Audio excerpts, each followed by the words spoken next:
Israel technology म्हणजे कमी जागेत आपण जी लागवड बघतो त्यात पाहू शकता 3 वर्षांनी येणारं बुटक्या नारळाची जात आहे।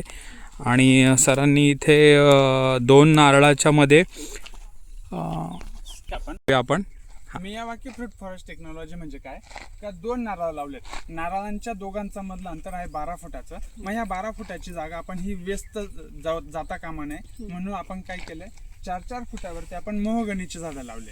आणि ह्या 4-4 फुटाच्या झाडांवरती आपण काय केलं का मोहगणी ते नारळ 4 फूट आहे ना तर 2 फुटावरती आंबा लावला, परत 2 फुटावरती इथे आंबा लावलाय, परत 2 फूट आणि परत 2 फूट म्हणजे आंबा पण 4-4 फुटावरती घेतलाय।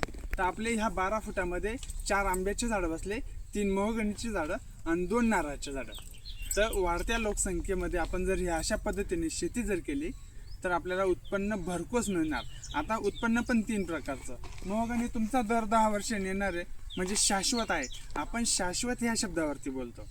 आपली शेती काय आहे? शाश्वत शेती, शाश्वत उत्पन्न। यामध्ये तुम्हाला नारळ 3 वर्षानंतर येणार आहे, पण ते पण वर्षभर चालणार आहे। आणि आंबा जर बघितला तर आपला आंबाचं खास वैशिष्ट्य काय आहे की वर्षातून 3 वेळा येणार। आणि 3 वेळा येणार म्हणजे आज जर आपण डिसेंबरमध्ये जर बघितलं तर आज 1000 रुपये किलो आंबा आहे।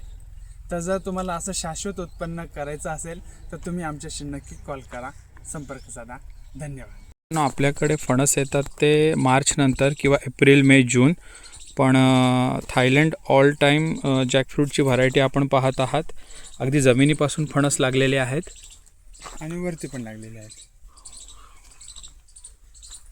ह्याच्यामध्ये मोठी साईज आहे, मीडियम साईज आहे आणि कळी पण आहे।